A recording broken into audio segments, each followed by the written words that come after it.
Hey everybody, it's Brian here again from touringplans.com. I am back and I've got more maps. This time by popular demand, we are over at Universal Studios. I say popular because on my last map video, which was Epcot, which you can go back into our video archives to search for, I've done Animal Kingdom, Epcot. I've done a couple specialty ones on the Magic Kingdom, their security procedure, and the entrance procedure. I haven't done a full Magic Kingdom one yet, but that is coming soon. But on my last Epcot one, I had people vote in the bottom what they wanted to see. Most people just kind of said Universal Studios, so I picked Universal Studios Florida. Before we get into the map, I just want to remind you all that touringplans.com does cover Universal Studios. Not only do we have a ton of information, we have crowd calendars and touring plans, some of which I'll be going through today, but you can also personalize the touring plan. So if you don't want to do all of the attractions in the park, you just pick the ones you want to do and it tells you the best order to do them. Now let's get into it. I have foregone my pointer this time in favor of a wand, specifically Hermione Granger's wand, because we all know Hermione was the hero of the Harry Potter series.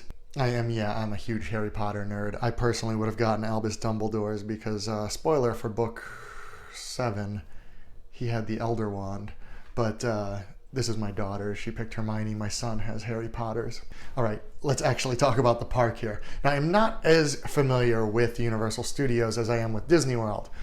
Not only because I haven't been there as much, although that is true, but because the last few times I've been there, I've been staying at one of the on-site resorts, which now are considered the deluxe resorts, the Royal Pacific, Hard Rock, and Portofino hotels, where you get the Express Pass. So with the Express Pass, I might as well go through that first.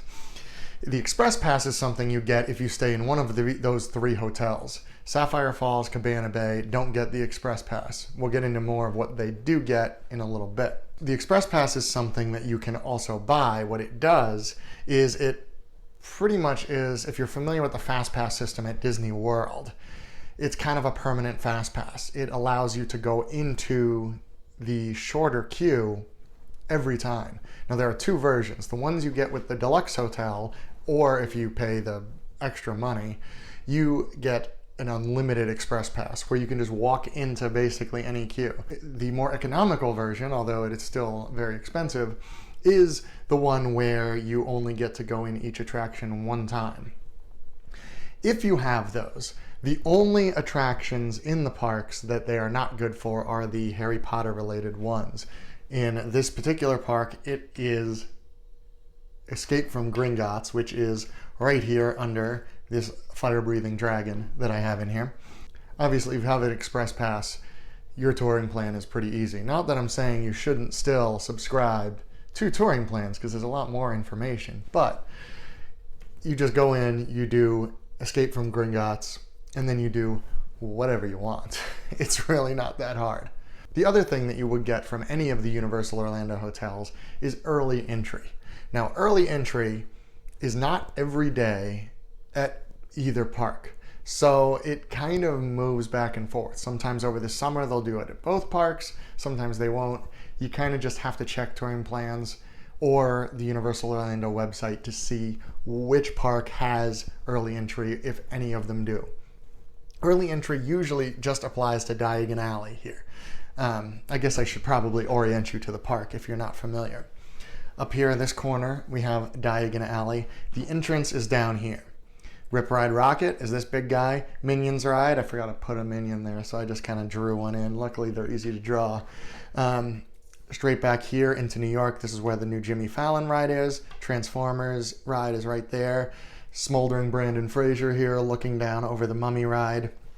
Over on this side, we have the Simpsons area, the Woody Woodpecker Kids Zone down here. E.T. right there, of course. Back here into Men in Black, and then back around to Diagon Alley, San Francisco here. That's where the new Fast and Furious ride is going. Not open yet, though. So right now, the early entry really only applies to Diagon Alley. So obviously, early entry, much like extra magic hours at Disney World, you get in an hour early. Of course, we recommend that you take advantage of that, because why wouldn't you? So get there an hour early. You'll be walked back by cast members into Diagon Alley. You go in there, you ride the ride. If you want to ride it multiple times, you do that. You enjoy the area. I'm not really going to talk about switching parks in this episode, at least. This right here is the Hogwarts Express. King's Cross Station right here takes you over to Islands of Adventure.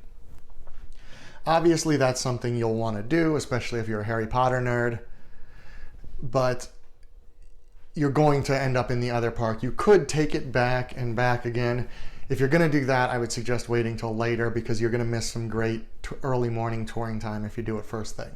So for that extra, I almost called it extra magic hour. For that early entry hour, you're hanging out in Diagon Alley. You're riding the ride as many times as you would like to.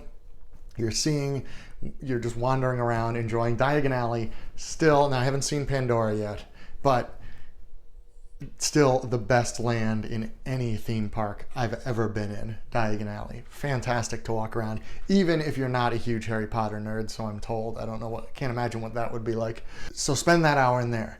But once the park is open to regular guests, you're going to want to be out of there. The reason is simple, because all the regular day guests at, say, 9 a.m. the park opens. You've been in here since 8 a.m. But at 9, everybody's going to come in and go whoop, right back there to Diagon Alley. You don't want to be in there when you have the mix of early entry hotel guests and day guests coming in. So once the park opens, or 10 minutes before, I'm going to say, you're going to want to come out of there. Now here's what we recommend you do, is come all the way back over to the entrance. You do Despicable Me, Minion Mayhem right here, Rip Ride Rocket if you want to do that, Jimmy Fallon ride if you want to do that. Actually, because the Jimmy Fallon ride, they're still testing their queue list system where you have to select a time. You're probably going to want to stop there on your way by, see if they're accepting timed entries yet. Sometimes they do a little bit before the park opens, sometimes they don't. That's one you're just going to have to see. If they are, grab a time.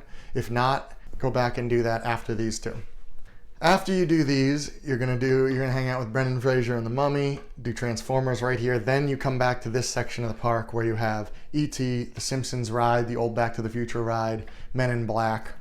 Once you get through those handful of rides, and honestly by then it probably will still be like lunchtime, that's pretty much it. Then you're a little bit freer. You can do some of the smaller rides. If you want to hang out in the Woody Woodpecker Kids Zone, if you want to re-ride stuff, to see the Shrek 4D, because now you've done most of the major attractions, you don't have to wait in the long lines again.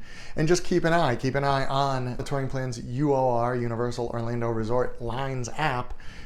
Look at the wait times. If you see the Mummy has a low wait time, go ride it again. It's a great ride. And then when it starts getting like dinner time and a little later, head back into Diagon Alley, see the shows you missed, check out the wait time for Escape from Gringotts. You can do it again, do a little bit of shopping. It's a lot more relaxed. If you get through those first couple hours, now you can talk about maybe doing the Hogwarts Express, going into Ollivander's, getting a wand. You can be a lot more relaxed. Now, if you do not have the early entry, if you're not staying at one of the Universal hotels, it's the exact same plan. Everything I just said, with the exception of you don't start in Diagon Alley, you end there. So you do the same thing. Minions, Rip Ride Rocket, Mummy, Transformers, Men in Black, Simpsons, all this stuff. Then at the end of the day, you go into Diagon Alley. The only difference between you and the early entry people is maybe you'll have a little bit of a wait now for Escape from Gringotts, where in the morning they probably didn't. And that's just about it for Universal Studios Florida. It's not too hard a park to deal with. And that's going to do it.